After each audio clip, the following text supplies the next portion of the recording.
Greetings, team. Welcome to Monday Morning Pearls, brought to you by Span the Chasm. My name is Randy Remersma. Before we get into the Pearl, I want to encourage you to go out and listen to our podcast, Uncommon Sales Success. It's a compilation of interviews with sales leaders across the space, some great learnings in here.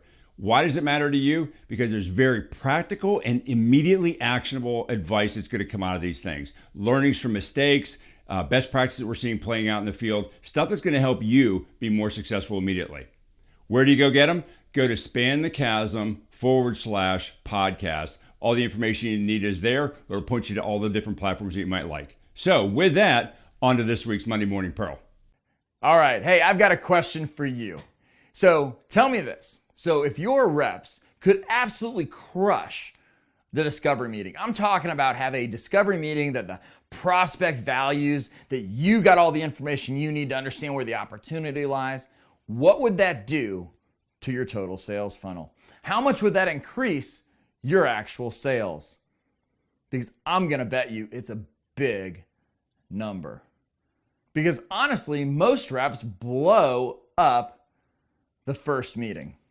They don't get the things they should. They don't learn the things they can because the elite reps in the world use a specific formula for their agenda, which allows them to start understanding why the prospect will buy. Our goal in a discovery meeting is not simply to get the second meeting. Our goal is actually to figure out why they're going to buy and start identifying business problems in order to move them down the chain through our sales methodology in order to get a happy customer at the end. So here's what I believe. The first 3 minutes matter, and this is how you're going to take control of them to have a fantastic discovery meeting. We're going to set an agenda to win, right? So here's the deal. There are 6 components to an awesome agenda. First, permission. Second, expectations of engagement. Third, share things that are relevant to them. Fourth, future pacing. 5, driving likely outcomes of the call. And 6, setting up the potential joint collaboration. So let's go through each of those components first off. So I'm going to give you an example of this type of agenda and how it does, and then we'll talk through the components.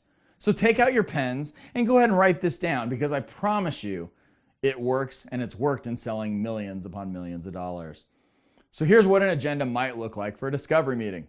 So hey Mike, I'm really glad we could find the time to get together. If you don't mind, I'd like to propose an agenda. Now I'm going to stop there and tell you 99% of the people will say yes. I've only had 2 people tell me no in the course of the last 20 years. So the odds are pretty good in your favor. So we're going to get permission. We're going to ask them, do you mind if I set an agenda to keep this meeting on the tracks? They'll say yes. Then we'll say, great. Well, what I'd love to do in this, what we'd love to accomplish in this meeting, love to learn more about what's happening in your world and what's important to you. I'll sprinkle in some things about our company as we go through the meeting as they're appropriate, right? And then at the end of this meeting, what we'll decide is whether or not it makes sense to take the next step. If we do decide that, it usually looks something like one of these 3 steps. So we'll decide that together. Does that sound good? And you'll generally get the head nod. So let's talk through what just happened there. First was, I asked for permission. So why did I ask for permission? Because they have the ability to say no, so let's go ahead and let them know up front that we understand that they can say yes or no. But I wanted to pull them into the conversation and get them using their words. Second, my expectations were set with when I talked about how the call will be structured. We want to learn about what's important to them, and then we will sprinkle in pieces about the company as appropriate. So what does that do? That sets the expectation that they're going to have to carry the majority of the call and that we are going to do the most appropriate thing and respect them by only giving them the relevant information once we've learned about them. So it sets a great expectation for engagement. Next, that component of, hey, we're only going to share the things that are relevant, shows respect. We're going to future pace. Hey, here's the potential likely outcomes of this call, right? We're going to tell them where we're going.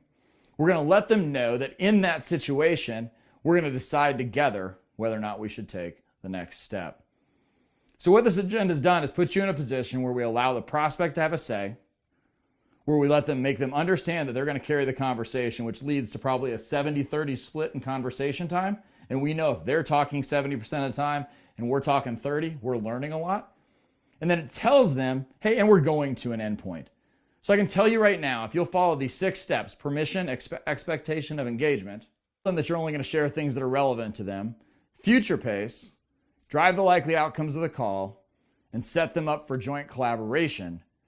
This is the perfect agenda for a fantastic discovery meeting, which will absolutely influence your pipeline.